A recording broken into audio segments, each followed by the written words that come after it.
La semaine dernière, nous avons abordé les aspects économiques et sociaux de l'histoire de la Mésopotamie au premier millénaire avant notre ère. Aujourd'hui, je voudrais compléter ce tableau par l'histoire intellectuelle cette fois, à la même époque, donc toujours premier millénaire avant notre ère.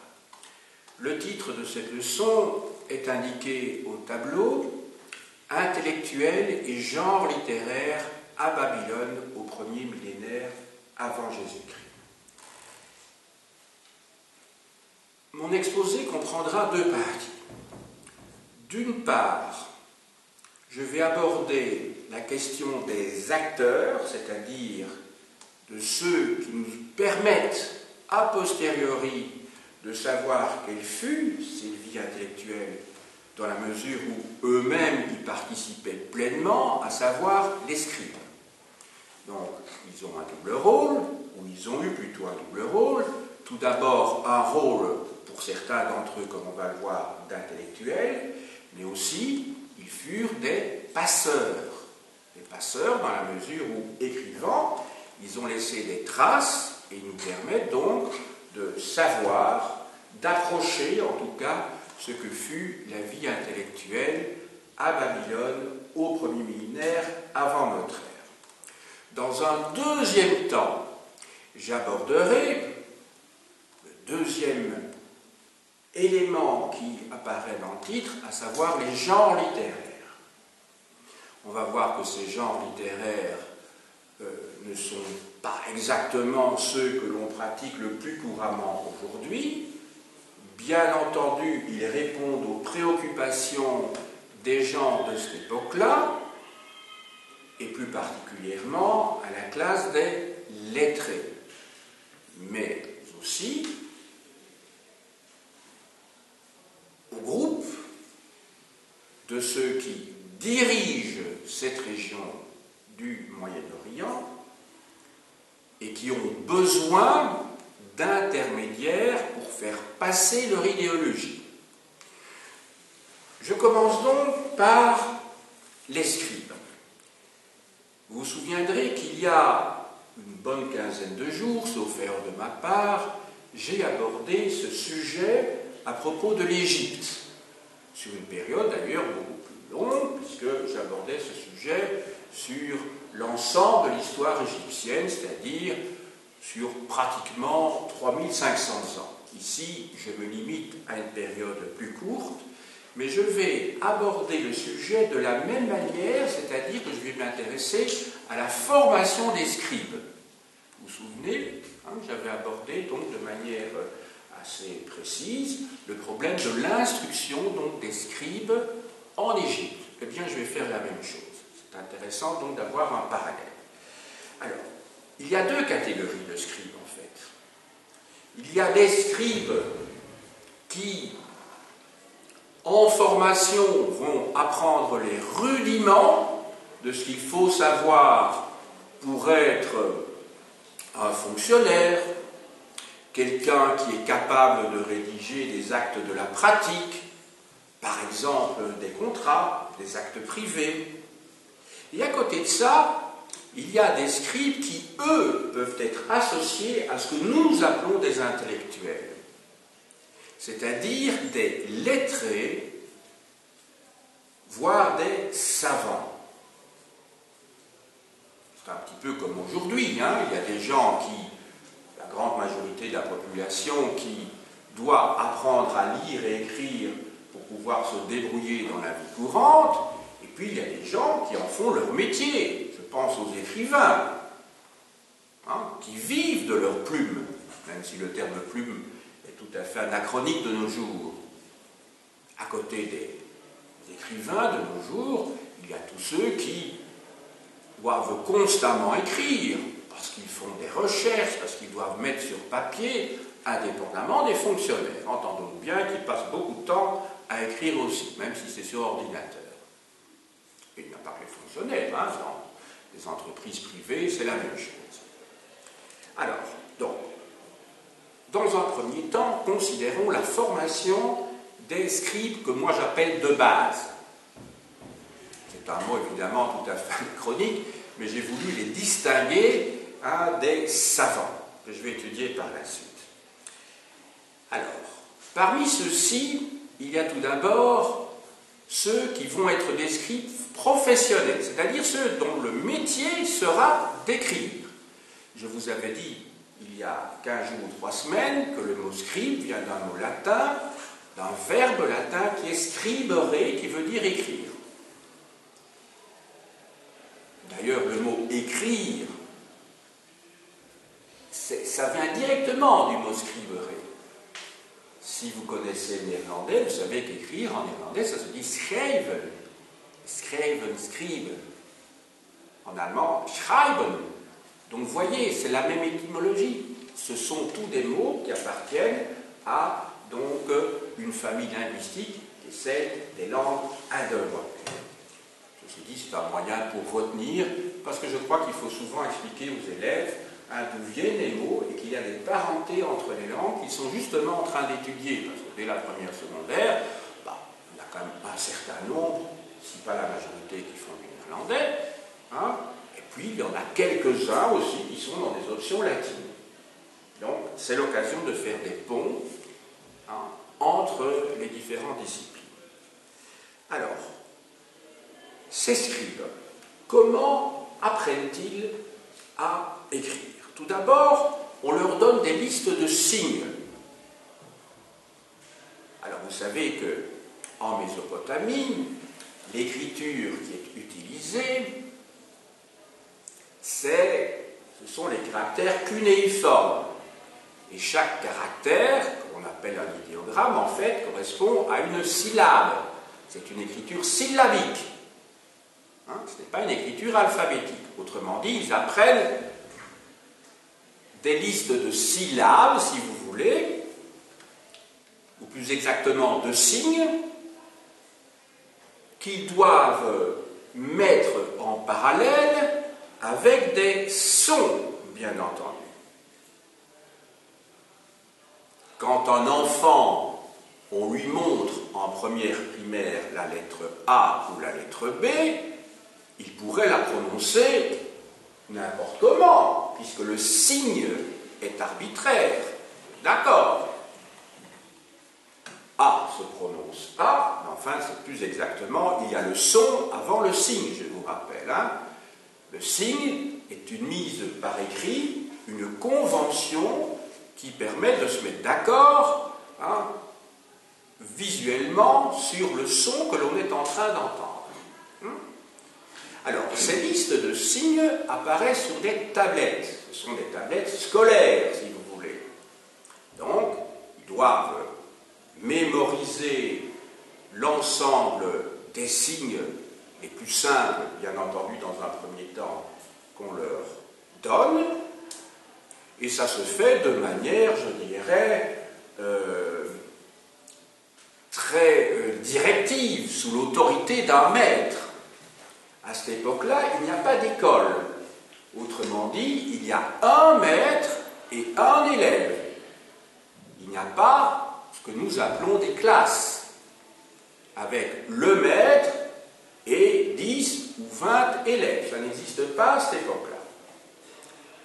Donc, ils ont des tablettes devant les yeux et ils doivent reproduire les signes qui sont bien formés par le maître de la manière la moins maladroite possible. Souvenez-vous, enfin je suppose que c'était comme ça pour vous, en tout cas c'était mon cas il y a 55 ans, il y avait le professeur, l'instituteur écrivait au tableau la lettre A entre deux lignes qu'il ne fallait pas dépasser et on devait écrire à côté en dessinant véritablement, parce qu'au début on dessine maladroitement, la lettre A plusieurs fois. Dans les cahiers, ça apparaissait de la même manière. Vous aviez des cahiers d'écriture, je ne sais pas si c'était comme ça pour vous, en tout cas c'était comme ça pour moi il y a 55 ans. Donc il y avait la première lettre écrite par l'instituteur, et puis on devait recopier plusieurs fois A, ou bien après bas, des syllabes, et puis des mots. Il y avait le l'exemplaire, le modèle qui était écrit, et on devait recopier la même chose à côté. À côté de ces listes de signes, les élèves, dans un second temps, doivent mémoriser un certain nombre de formules. Parce qu'il y a des formules qui sont, par définition, couramment utilisées, usitées dans la langue, et qui ont leur équivalent écrit, sous forme cunéiforme.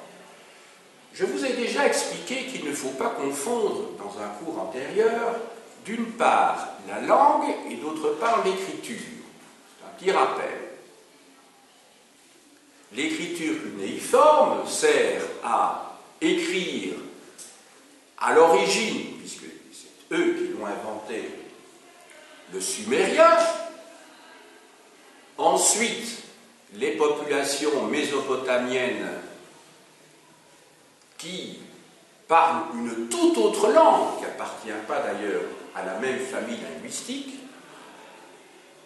vont utiliser les signes des Sumériens, ces signes cunéiformes, et la langue qui est parlée majoritairement en Mésopotamie, en tout cas c'est la langue parlée par les Assyriens et par les Babyloniens, c'est l'akkadien, avec 2 K, l'akkadien. En fait, on peut dire que l'assyrien et le babylonien sont 2 sous-groupes de l'akkadien, des dialectes, si vous voulez. Mais, progressivement, au premier millénaire avant Jésus-Christ, une autre langue se répand et elle va devenir d'ailleurs progressivement majoritaire. Mais là, il s'agit d'une langue. Entendons-nous bien. Je vous ai dit que les Sumériens et les Babyloniens et les Assyriens utilisent l'écriture cunéiforme, mais ils ne sont pas les seuls d'ailleurs. Par exemple, les Perses. Les Perses qui parlent une langue indo-européenne. Donc vous avez déjà 3 groupes linguistiques qui utilisent le caractère cunéiforme. Au premier millénaire avant notre ère, progressivement, surtout à partir du milieu du siècle, il y a une langue du millénaire, je veux dire, il y a une langue qui se répand et qui va d'ailleurs être la langue courante qui permet de s'entendre dans tout le Moyen-Orient, c'est l'araméen. C'est la langue que parlait Jésus. Jésus, il ne parlait pas hébreu, contrairement à ce que vous pourriez penser. Sa langue, c'était l'araméen. L'hébreu, c'était une langue qui n'était plus parlée et qui, comment dirais-je, ne se trouvait sous sa forme écrite que dans les écrits sacrés, dans la Torah. Ça va? Donc distinguez bien d'une part la langue et son support écrit, en l'occurrence ici principalement les caractères cunéiformes. Ces caractères cunéiformes, on les écrit sur quoi? Eh bien, presque exclusivement sur des tablettes en argile. Ça a déjà été expliqué. Mais on trouve aussi au premier millénaire de l'araméen qui est écrit sur du parchemin. Souvenez-vous ce que je vous ai déjà dit, le parchemin c'est un support animal, puisqu'il s'agit de peau de veau, alors que l'argile a une origine assez évidente, c'est un support, donc c'est de la terre en fait. Les tablettes étaient faites avec de la terre, de l'argile, en fait, qui venait du sol. Bon, alors, troisième élément que doivent apprendre les apprentis scribes, à côté des listes de signes et à côté de la mémorisation, donc, des formules toutes faites qu'ils doivent connaître, ce sont les idéogrammes relatifs aux noms propres. les idéogrammes relatifs aux noms propres. Alors je vous parlais jusqu'à présent des scribes, des apprentis scribes qui vont devenir des scribes professionnels. Mais à côté de ça, il y avait aussi des gens qui savaient écrire et dont la profession n'était pas l'écriture. Dans certaines familles de notables, on a pu identifier, et l'on sait d'ailleurs par ce qui est écrit, que certains de leurs membres écrivaient les documents eux-mêmes, alors que leur profession n'était pas du tout d'être scribe. Donc il ne faut pas imaginer que savoir écrire en Mésopotamie, et plus particulièrement à Babylone au premier millénaire avant notre ère, est réservé à une caste fermée. Même si les scribes sont une caste, il n'en demeure pas moins que l'écriture, et donc la lecture aussi, s'étend à d'autres groupes de la population. Mais évidemment, je vous ai parlé ici de notables. Il ne faut pas imaginer que c'est le petit paysan qui savait écrire. Il ne faut pas imaginer non plus que c'est un petit commerçant ou qu'il s'agit également d'un artisan basique, si je puis dire. Donc il faut appartenir à un certain groupe social qui est le groupe, sinon d'une élite, mais en tout cas d'un groupe qui n'est pas, comment dirais-je, qui appartient donc à la base de la société.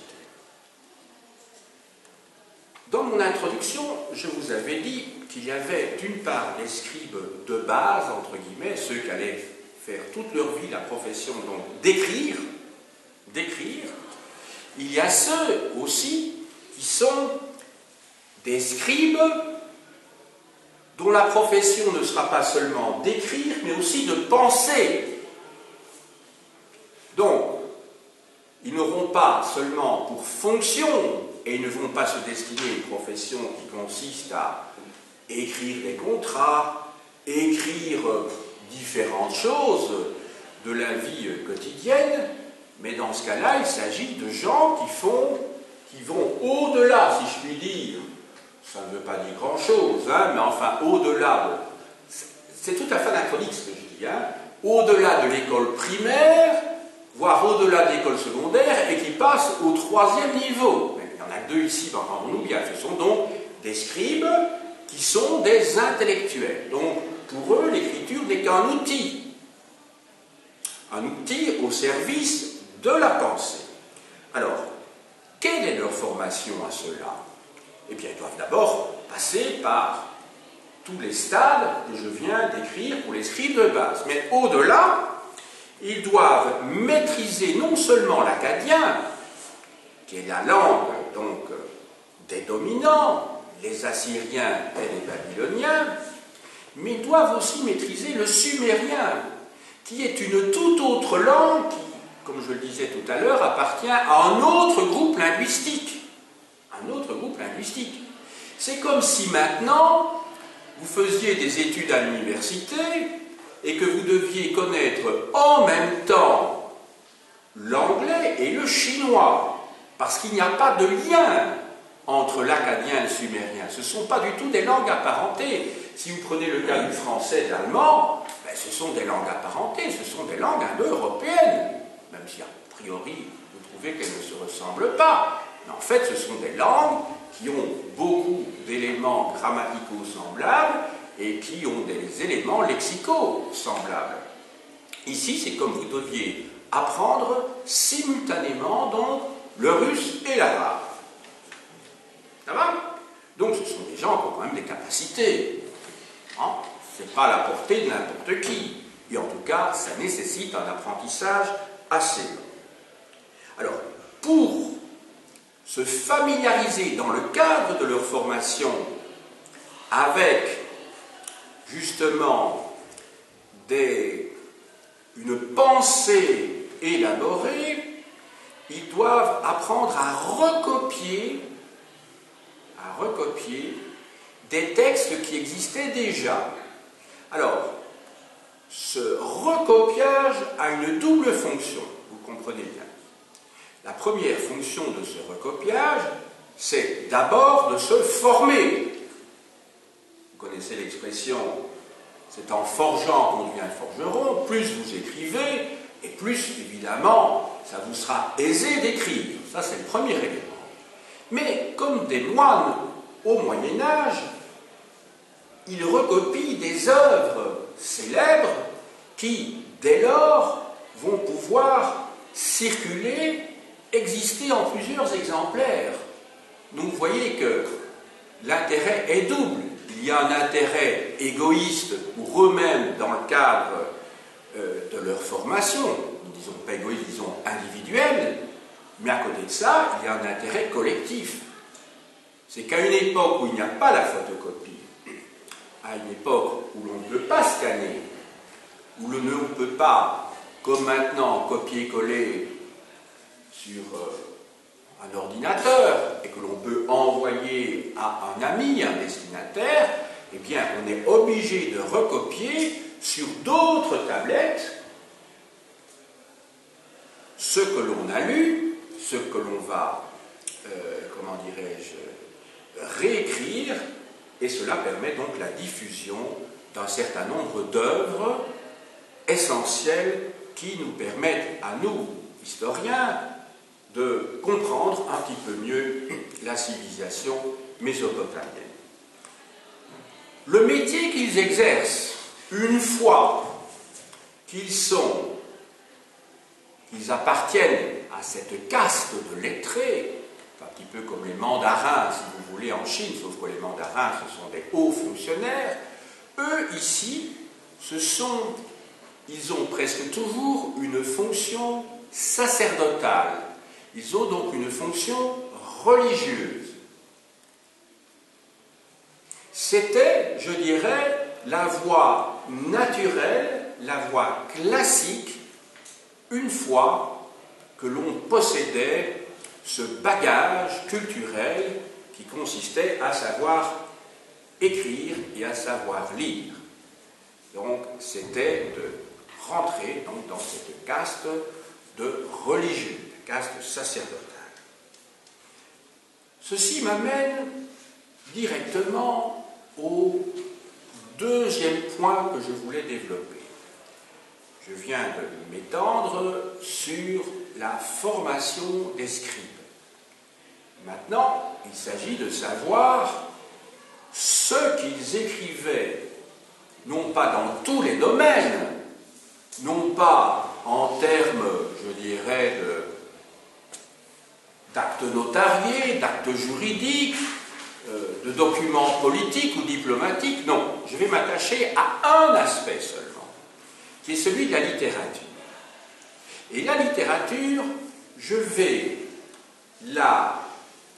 comment dirais-je, la diviser en ce qu'on appelle des genres littéraires. Des genres littéraires, c'est-à-dire des manières d'écrire qui ont des caractéristiques propres quant à leur contenu et quant à leur forme. Les catégories qui vont être étudiées ici, c'est tout d'abord la plus importante, dans la mesure où c'est la catégorie de base, c'est la constitution de lexique, et d'autre part, l'élaboration d'interprétations de textes, ce que l'on appelle l'exégèse. L'exégèse, quand on parle de l'exégèse de la Bible, hors de ce contexte-ci, bien sûr, ça veut dire que ce sont les tentatives de compréhension du texte biblique à partir de réflexions et à partir d'abord de la philologie, puisque la méthode philologique est première dans ce cas. Ensuite, après avoir abordé les lexiques et l'exégèse, alors on va voir toutes les autres catégories dans lesquelles on peut ranger la littérature babylonienne. Il y a tout d'abord tout ce qui a rapport avec la religion, autrement dit la mythologie et la littérature cultuelle, donc qui a rapport au culte. Ensuite, il y a d'autres disciplines mineures, d'autres genres mineurs, même si les œuvres ne sont pas négligeables sur le plan quantitatif plutôt. Ce sont les écrits de morale, de politique, les épopées royales, qui sont à cheval entre l'histoire et la propagande politique, et enfin la littérature d'amour, érotique, mais au sens noble du terme. Reprenons maintenant toutes ces catégories, et je repars donc des lexiques et des exégèses. Alors, 3 catégories ici. Les 2 premières renvoient à ce genre lexical. Il y a des syllabaires et d'autre part des séries divinatoires qui sont constituées. Qu'est-ce que c'est qu'un syllabaire? Eh bien, j'ai déjà évoqué tout à l'heure ce que c'est qu'un syllabaire. Un syllabaire, c'est une liste de noms, de mots, plus exactement, pas de noms, de mots, où vous avez en parallèle un signe, un idéogramme, et d'autre part sa valeur phonétique.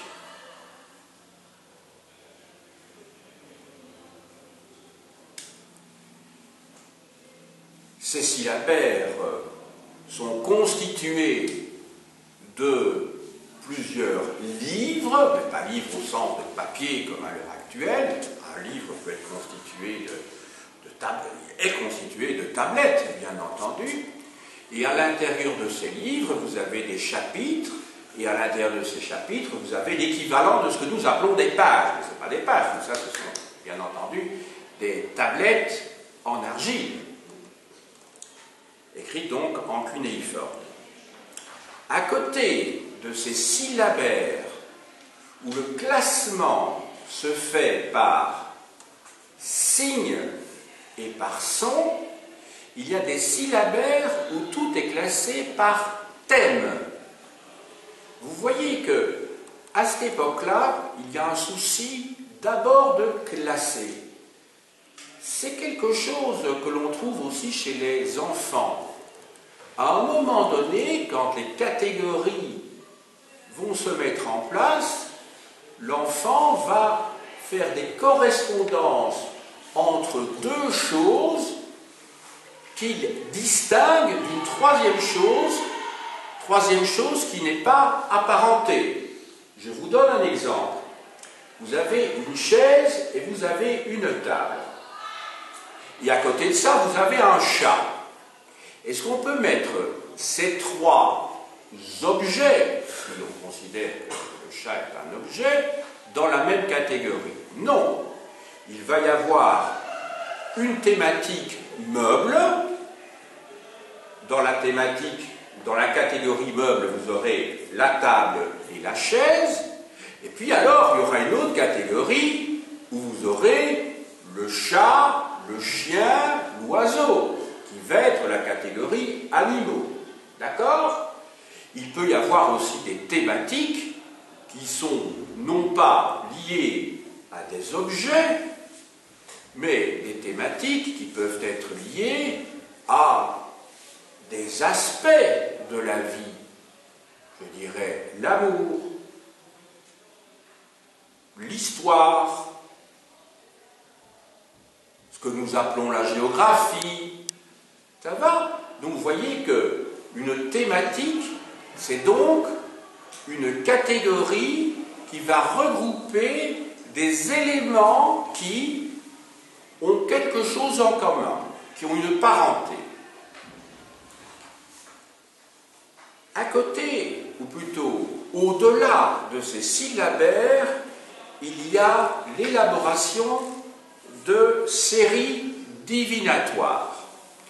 Alors, séries divinatoires, ça veut dire quoi? Des séries, ça veut dire que vous avez des documents en grand nombre qui portent sur la divination. La divination, c'est une science qui consiste à prévoir l'avenir à partir de signes présents. C'est ça. Vous connaissez l'expression, ou plutôt le terme devin. Un devin, c'est quelqu'un qui peut prédire ce qui va vous arriver en observant soit des objets, soit en observant, oui, le ciel, en observant également des phénomènes naturels. À cette époque-là, il n'y a pas de distinction, et j'avais déjà fait cette remarque lorsque nous avons étudié les sciences en Égypte ancienne, il n'y a pas de différence en ce que nous considérons maintenant, aujourd'hui, mais il y a eu un travail intellectuel depuis des siècles, entre ce que nous considérons comme rationnel et ce que nous considérons comme irrationnel, parce que l'on sait que ça relève de la superstition. Ça va ? Autrement dit, à cette époque-là, astronomie et astrologie, ça fait partie du même paquet, si je puis dire. Autrement dit, quelqu'un qui observe les planètes, qui observe les étoiles, et quelqu'un qui en tire un certain nombre, après observation de déduction, sur ce qui va se passer, il y a, on ne pourrait même pas y mettre une feuille de cigarette entre ces deux catégories. Donc astrologue et astronome, c'est la même catégorie, c'est nous qui faisons la différence entre les deux. Ça va ? Donc il ne faut pas projeter dans le passé, et ça il faudra que vous fassiez bien comprendre à vos élèves de tous présents, que ce que nous considérons comme de la superstition, à cette époque-là, ça fait partie d'ailleurs d'une démarche qui, à leurs yeux, même si le concept n'est pas là, est une démarche de type rationnel. Parce qu'ils en déduisent quelque chose, évidemment, pour nous c'est de la superstition, mais il y a quand même une déduction.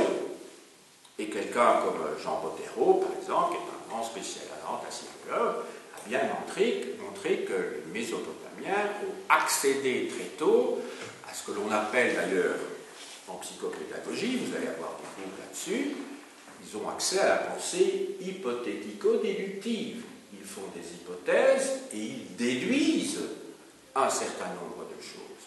Donc ils ne sont pas dans l'irrationalité, en fait. Quand on mêle, enfin c'est nous qui disons mêler, quand on tire des déductions de l'observation d'un phénomène naturel, on est déjà dans une pensée de type rationalisant. De la même manière, un mythe qui, à nos yeux, apparaît comme un récit pour enfants, contient lui-même une vérité, mais une vérité qui n'est pas dogmatique, c'est en fait une explication poétique de l'organisation du monde, de l'organisation de l'univers. Bien entendu, à l'heure actuelle, si vous considérez qu'un mythe, c'est quelque chose de vrai, quand même, vous êtes en retard. Mais vous savez très bien que pour les petits-enfants, on doit passer par ce stade-là, parce que c'est le stade nécessaire, obligatoire, par lequel ils doivent passer pour accéder à la pensée rationnelle, à la pensée formelle, qui n'interviendra que plus tard. Ça ne sert à rien de brusquer les étapes, bien entendu. Moi, je me souviens qu'avec mes filles, quand elles étaient toutes petites, j'essayais de leur expliquer des choses d'un point de vue rationnel, mais en fait, ça leur passait au-dessus de la tête. Parce que moi, je suis rationaliste. Et donc, il y a des choses qui ne peuvent pas passer quand on est enfant. On doit passer par un certain nombre de stades. Ça ne sert à rien un enfant, je ne le faisais pas, mais de le faire accéder à la pensée cartésienne quand il a 3 ou 4 ans. Je n'essayais pas d'ailleurs. Mais il ne faut pas brûler les étapes. Donc, le stade de Saint-Nicolas, de Père Noël, des cloches à Pâques, ben, ça fait partie d'une étape dans le processus de formalisation progressive de la réalité et qui permet d'accéder à une pensée de type conceptuel. Maintenant, je détaille un petit peu ce que sont ces séries divinatoires. Il y a, par exemple, l'hépatoscopie. Alors, l'hépatoscopie, c'est quoi? L'hépatoscopie, comme son étymologie l'indique, vous avez hépato, qui appartient à la même famille que le mot hépatite. Vous savez ce que c'est qu'une hépatite, hein? Si vous avez, il y a plusieurs sortes d'hépatite d'ailleurs, hein, mais si vous devenez tout jaune le visage, c'est peut-être qu'il y a un problème à votre foie. Ça va. Donc, hépatoscopie, ça veut dire que l'on va observer le foie. Et scopie, ça vient dans le mot grec, qui est skopeigne, hein, qui veut dire voir. Pensez à un télescope. C'est un instrument qui permet de voir loin, un télescope. Eh bien, l'hépatoscopie, c'est donc une science qui consiste à deviner l'avenir en découpant les entrailles d'un animal, en l'occurrence ici le foie, et d'observer le foie, une fois qu'on l'a coupé en deux, pour voir comment les choses se présentent. Et en fonction de la composition du foie, des humeurs que l'on y trouve, on pourra dire, voilà, il y a un malheur qui se prépare. Ce n'est pas le moment de faire la guerre.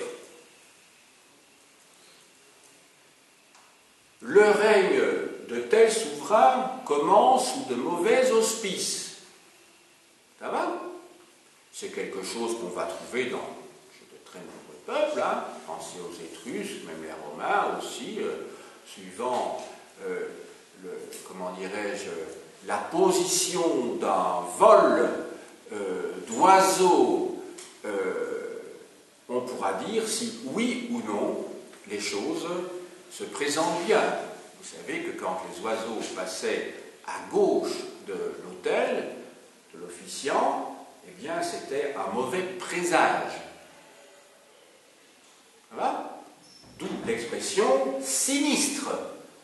Quand on dit sinistre, ça veut dire que hein, c'est le contraire de positif, sinistre. Eh bien, sinistre, ça vient du mot sinistère qui, en latin, veut dire la gauche. D'ailleurs, si vous avez quelques rudiments d'italien, vous savez que la gauche, en italien, ça se dit la sinistra. La sinistra, ça ne veut pas dire que le côté gauche est sinistre. Non, ça veut dire que... Oui, ça veut dire justement que le côté gauche est sinistre, mais aux yeux des augures, dans l'Antiquité. Mais sinistère, en latin, ça veut dire à gauche, comme dexter veut dire à droite. Quand on dit de quelqu'un qu'il a de la dextérité, ça veut dire qu'il est habile. Pourquoi? Parce que majoritairement, la grande partie de la population est effectivement droitière. Il ne faut pas chercher plus loin. Donc sinistère à gauche, dexter, droitier. Donc, il y a l'hépatoscopie. À côté de ça, il y a aussi l'interprétation des rêves. Alors, l'interprétation des rêves, ça peut paraître a priori absurde si vous considérez que les rêves ne symbolisent rien du tout et que dans les rêves, en fait, c'est une succession d'éléments bizarres qui se juxtaposent, dont on ne peut rien tirer du tout. Mais depuis Freud, donc depuis maintenant plus d'un siècle, hein, plus d'un siècle, on sait que l'on peut interpréter les rêves d'un point de vue scientifique et que les associations d'idées ou de vécu dans un rêve sont révélatrice de ce qui se passe dans votre inconscient. Donc c'est pour ça que les psychanalystes considèrent qu'un rêve, c'est effectivement du pain béni, lorsque un analysant, c'est-à-dire un patient qui vient sur le divan, fait le récit du rêve. Parce que ça permet de trouver des éléments qui vont informer l'analysant lui-même, c'est surtout le psychanalyste qui va aider l'analysant à trouver évidemment son chemin de la sérénité. Et donc on sait ça depuis un ouvrage que Freud a écrit en 1899, publié en 1800, qui est l'interprétation des rêves. Die Traumdeutung en allemand, l'éclaircissement des rêves, l'interprétation des rêves. Mais pendant longtemps, on a considéré que les rêves c'était du grand n'importe quoi. Pour Descartes, par exemple, les rêves c'est vraiment du grand n'importe quoi. Oui, parce que pour un cartésien, un rationaliste pur, il considère que tout ça c'est une forme de délire, quoi. On délire tout seul pendant la nuit, quoi. Enfin, on délire, entendons-nous bien, c'est n'importe quoi. Mais on sait maintenant depuis un siècle qu'on peut analyser un rêve. Si vous avez un cauchemar et que vous analysez les éléments, ça peut révéler l'origine de votre angoisse. Ça va? Pour nous, c'est devenu relativement évident. Tandis qu'avant, c'était inimaginable, avant Freud. Alors, reste une troisième catégorie, ce sont les correspondances entre des phénomènes naturels et des phénomènes politiques. Je vous ai déjà, à titre de comparaison, expliqué qu'à partir de l'analyse des entrailles, l'analyse du foie, on pouvait en tirer un certain nombre d'éléments concernant le début d'un règne. Est-ce qu'il commence bien? Est-ce qu'il commence mal? Est-ce que oui ou non, c'est le moment ou pas de faire la guerre? Eh bien, c'est la même chose ici. Tout phénomène naturel. La Mésopotamie n'est pas une région de volcans, mais imaginons qu'il y ait eu des volcans. Eh bien, lorsqu'il y a une éruption volcanique, vous pouvez bien penser que les gens pensent que là où il y en a eu, pensons à l'Etna, pensons au Vésuve en Italie, c'était un signe des dieux, bien entendu. Les dieux étaient en colère, d'ailleurs ils mettaient dans les volcans des dieux, Héphaïstos, ils pensaient que c'était une forge, que Dieu était de mauvaise humeur à ce moment-là. De la même manière, quand vous avez de l'orage, qu'il y a des éclairs dans le ciel, on peut imaginer qu'à cette époque-là, où la physique, la climatologie n'avaient pas le niveau qu'elles ont maintenant, mais on peut imaginer, bien sûr, comme cela pouvait entraîner une frousse, une angoisse vis-à-vis des gens, pour les gens qui vivaient sur Terre, bien entendu. Parce que pour eux, il y avait derrière ça des phénomènes, derrière des phénomènes naturels, il y avait des phénomènes surnaturels, en fait. Les deux étant liés. Je poursuis maintenant. Après avoir vu les syllabaires et après avoir vu les séries divinatoires, j'en arrive enfin à l'exégèse. Je vous ai expliqué tout à l'heure ce que c'était que l'exégèse. Je vous ai dit que avoir une démarche exégétique, c'est avoir en fait une démarche qui consiste à interpréter un texte pour essayer d'en repérer toutes les subtilités et y trouver, le cas échéant, une vérité cachée. Les Mésopotamiens, lorsqu'ils étudiaient les textes, essayaient donc d'interpréter, mais certains d'entre eux pratiquaient de véritables jeux d'interprétation.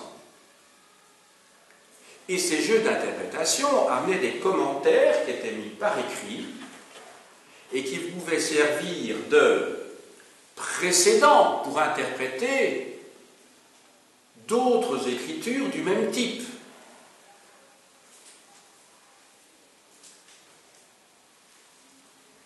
Les commentaires, c'est une chose que l'on va trouver, par exemple, qu'on trouve d'ailleurs dans différentes religions, pour penser à une religion qui existe à cette époque-là, même si ses commentaires sont plus tardifs. Vous savez que les Juifs ont un texte que les chrétiens appellent l'Ancien Testament et que les Juifs appellent la Torah, c'est-à-dire la loi, le texte de la loi, la Torah. Ça n'a pas de sens de dire l'Ancien Testament pour les Juifs, puisqu'ils n'ont pas le Nouveau Testament. Donc pour eux, c'est le Testament tout court, c'est la Torah. Mais la Torah elle-même a été commentée, expliquée dans ce que l'on appelle le Talmud. Il y a le Talmud de Babylone et le Talmud de Jérusalem, mais c'est bien postérieur à l'époque que je considère ici, que j'étudie ici. Et le Talmud lui-même va être commenté dans deux ouvrages qui sont la Mishnah et la Gemara. Et alors, au Moyen-Âge, les jeux d'interprétation que l'on retrouve déjà ici, en Mésopotamie, ont leur équivalent chez les Juifs. C'est l'étude de la Kabbale. Vous avez certainement entendu parler de la Kabbale. C'est-à-dire qu'à toute lettre de l'alphabet hébraïque est associé un chiffre. Et par conséquent, on entre dans des explications de type ésotérique, c'est-à-dire que le texte lui-même n'est qu'une apparence. La réalité du message ne se trouve pas au premier degré lorsqu'on le lit. Il faut pouvoir l'interpréter, ici en l'occurrence, comprendre ce qui se trouve derrière les différentes lettres, des chiffres par exemple, et c'est comme ça que des suites de chiffres peuvent révéler un message secret. Vous savez, ce qui s'adonne à la Kabbale, j'ai entendu des messages kabbalistiques. Et par exemple, lorsque vous avez la succession de l'interprétation de trois lettres qui deviennent trois chiffres, qui sont 3, 6, eh bien c'est le signe de la bête de l'Apocalypse. Vous avez certainement vu des feuilletons, des films américains, souvent pas de grande qualité, où ce genre d'interprétation intervient. Donc, on est là dans l'ésotérisme. Maintenant, à côté de tout ce que je vous ai expliqué jusqu'à présent, c'est-à-dire les syllabaires, les séries divinatoires, et enfin l'exégèse, il y a la littérature religieuse proprement dite, et puis on va voir les autres genres littéraires.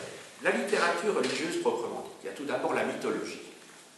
Pensez bien que dans la civilisation mésopotamienne, comme d'ailleurs dans toutes les civilisations anciennes, la mythologie a une part importante.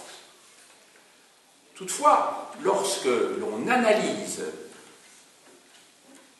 la proportion d'ouvrages où la mythologie est présente dans la bibliothèque d'Ashurbanipal,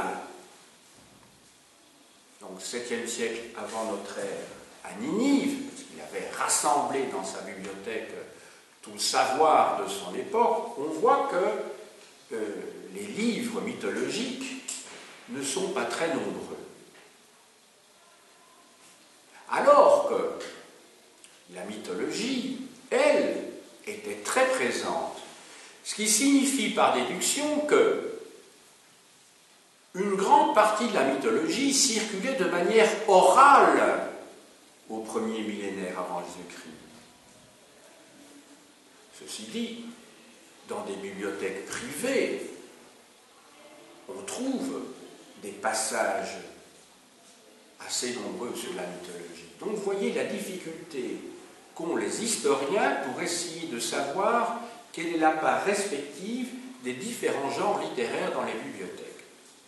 Donc ce n'est pas dans le cas de la mythologie parce que vous avez peu de livres, en tout cas dans la bibliothèque d'Ashurbanipal, qui rassemble, je vous l'ai dit, les connaissances de son époque. Ce n'est pas parce que vous avez peu de livres mythologiques que pour autant la mythologie n'était pas très présente. La mythologie, comme tout genre littéraire, peut circuler oralement. N'oubliez pas que la littérature, son origine est orale. Parce que dans notre tête, aujourd'hui et dans nos pratiques, la littérature est avant tout écrite.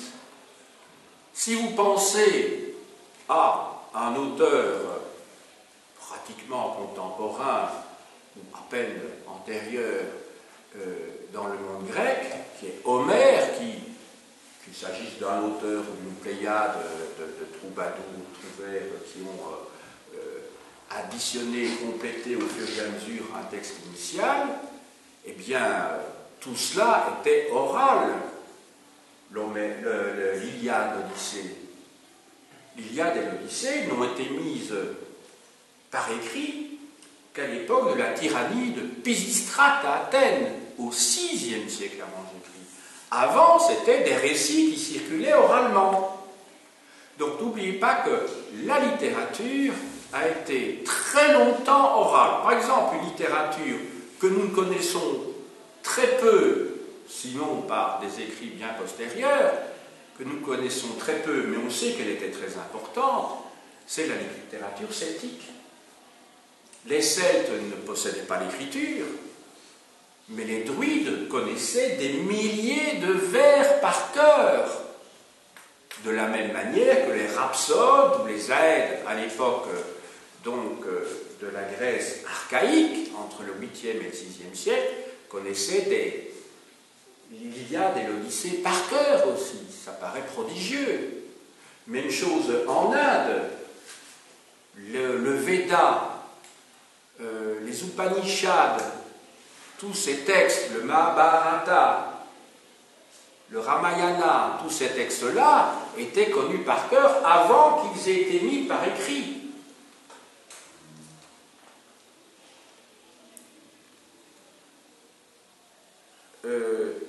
Passons maintenant à la littérature cultuelle.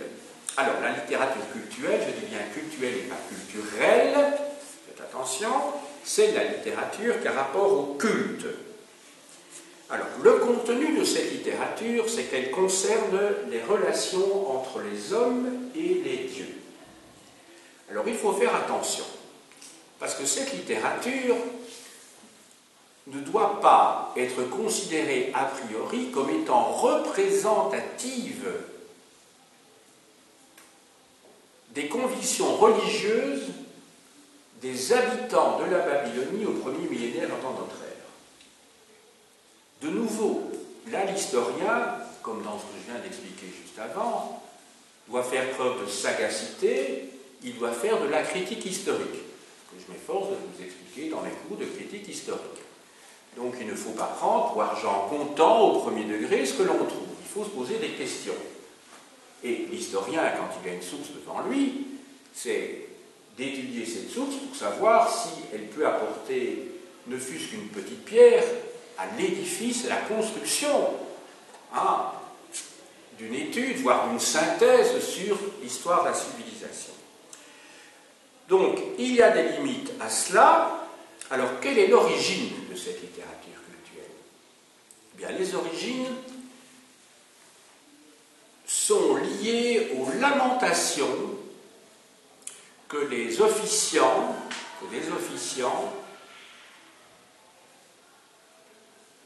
prononçaient lors de la prise des grandes villes sumériennes. Donc ça remonte au 3e millénaire avant notre ère. À partir de ces lamentations, se sont formées des litanies. Des litanies, en fait, ce sont des chants dans lesquels on répète plusieurs fois la même chose, mais sous la forme de lamentation, parce qu'on pleure, en fait, dans une litanie. On répète plusieurs fois les malheurs du temps, ce qui s'est passé et dont souffrent les humains. Ces litanies sont codifiées à l'extrême. Non seulement quant aux paroles, mais quant aux gestes qui doivent être effectués lors des offices.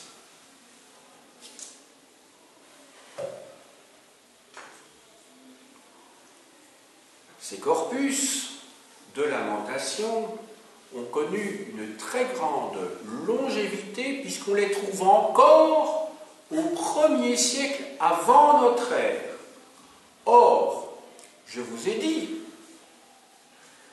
qu'initialement, il s'agit de lamentations, de litanies qui remontent à la prise de villes sumériennes, 3e millénaire avant notre ère. C'est de là que vient la naissance du genre de cette littérature cultuelle. Donc vous voyez en fait que certains genres littéraires plongent très loin dans l'histoire et nous informent, quand on les lit, sur l'époque où on les pratique, et en cela, ils nous informent sur l'histoire des mentalités d'une époque donnée, mais en même temps, comme un archéologue, l'historien doit essayer de repérer les strates dans ces lamentations, dans cette littérature cultuelle, d'époques beaucoup plus anciennes.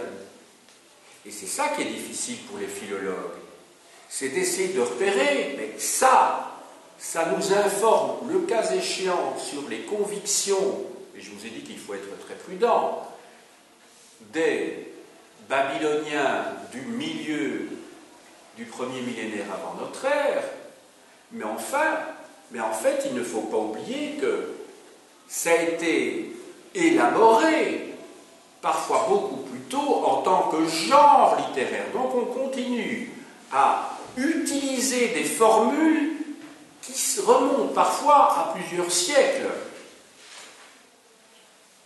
Et ça, c'est toute la difficulté. C'est comme pour les biblistes, lorsqu'ils étudient la Bible. Il faut essayer de décaper toutes les strates véritablement comme un archéologue.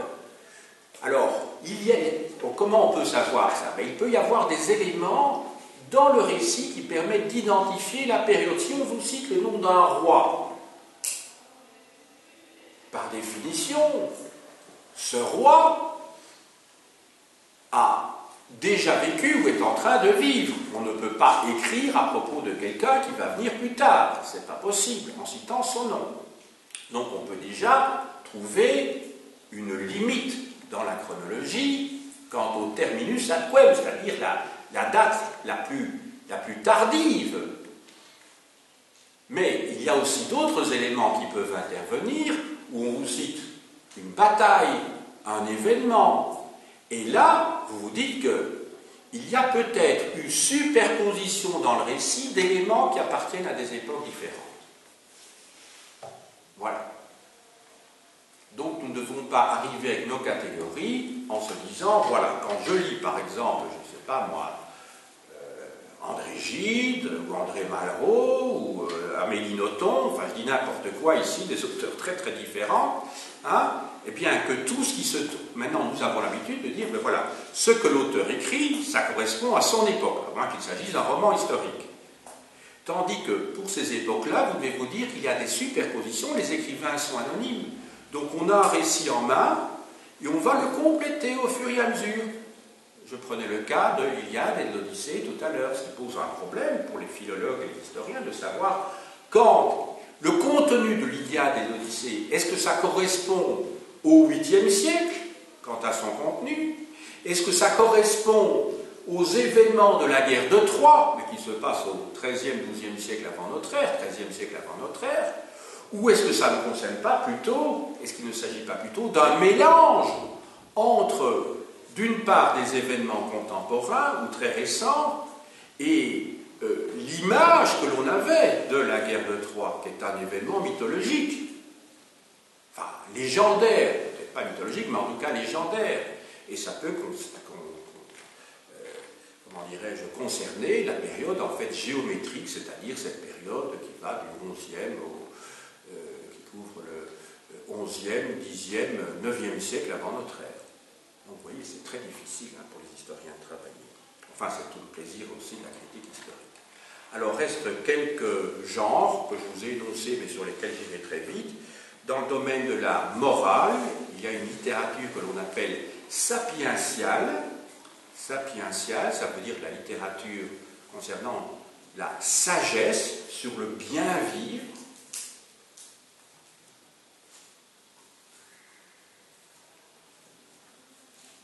Il y a une littérature de type politique, c'est-à-dire par exemple les conseils à un souverain. Il y a aussi des épopées royales, et tout à l'heure je vous ai dit que les épopées royales, elles sont intéressantes bien sûr pour l'historien, mais si on ne les prend pas au premier degré, parce que par définition une épopée royale est là pour mettre en évidence le héros qui est le roi. Si on écrit sur commande en tant qu'écrivain, parce que l'on a envie de se faire bien voir, et parce que le roi l'exige, sinon on risque sa peau, il est évident que tout ce qui est décrit dans une épopée est suspect. Ça ne veut pas dire que tout est faux. Mais quand vous voyez la description de la bataille de Kadesh, suivant que vous êtes du côté de Ramsès II ou du côté des Hittites, des deux côtés, ils ont gagné. Ben oui. Donc il faut faire la critique de tout cela. Mais ça nous informe sur la manière dont on organisait la propagande à cette époque-là. Ça peut nous intéresser de savoir à quel public était destiné ce genre de document, et ça nous informe sur l'histoire des mentalités, tout simplement. Restent enfin les recueils de chants d'amour, car à cette époque-là, je dirais, comme à toutes les époques, c'est une problématique qui intéresse les êtres humains. Je le place en dernier lieu parce que, effectivement, à côté de la littérature religieuse, à côté des syllabaires, elle a beaucoup moins de place, mais enfin, il ne faudrait pas la négliger. Conclusion de mon exposé, puisqu'il est presque l'heure. Retenez donc l'histoire intellectuelle qui est rarement enseignée pour l'histoire de la Mésopotamie. On parle bien de l'écriture cunéiforme aux élèves en première, dans le chapitre sur les origines de l'écriture, mais on ne se pose pas tellement la question de savoir s'il y avait des écrivains. Oui, on parle de l'épopée de Gilgamesh, cette sorte de Hercule mésopotamien qui connaît toute une série d'épreuves, mais pour le reste, on ne dit pas grand-chose. Alors je ne dis pas qu'il faut parler de tout. L'objectif n'est pas de faire un cours encyclopédique avec des élèves, mais il faut les sensibiliser sur le fait que dans ces civilisations très anciennes, déjà, il y avait un certain nombre de préoccupations. Et que toutes ces préoccupations ne sont pas obligatoirement les nôtres. Il y a des préoccupations qui sont les nôtres, la politique, l'amour, la morale, mais que le culte a beaucoup plus d'importance que maintenant. Nous ne sommes plus dans une civilisation où la religion domine. Elle domine encore dans certaines régions du monde, mais elle ne domine plus dans nos pays, en tout cas en Europe occidentale. Voilà, je vous montre quelques livres maintenant pour terminer. Alors, je vous avais déjà montré la fois passée cet ouvrage-ci qui m'a bien aidé, et vous avez justement Gilgamesh, tiens, sur la couverture. Je ne sais pas si vous verrez, il a un lion qui tient en main. Donc, la Mésopotamie au premier millénaire avant Jésus-Christ, de Francis Johannes, chez Armand Collin. Donc, excellent manuel. De Paul Garelli et André Lemaire, Le Proche-Orient asiatique, tome 2, Les empires mésopotamiens et Israël, dans la Nouvelle Clio, presse universitaire de France. Dans une collection qui a été publiée il y a 2 ans, si mes souvenirs sont bons, Histoire et civilisation, le numéro 4, consacré aux civilisations mésopotamiennes, est publié par le National Geographic. Alors, l'Orient ancien d'Annie Cobet et Patrick Puisségur chez Terral.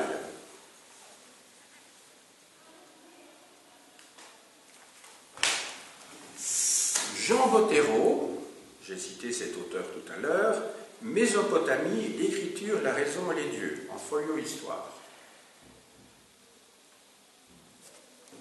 André Pichot, La naissance de la science, tome 1, Mésopotamie et Égypte, en folio essai.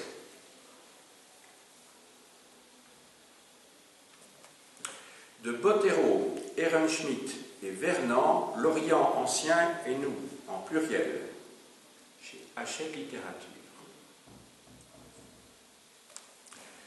Le monde de la Bible, je vous l'avais déjà montré, en folio histoire.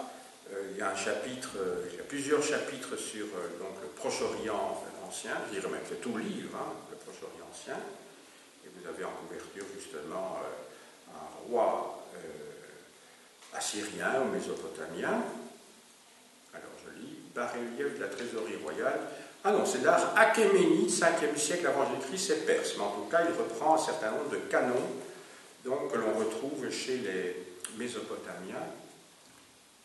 Voilà, folio histoire. Et pour terminer, le dictionnaire des civilisations de l'Orient ancien chez Larousse de Guy Rachet.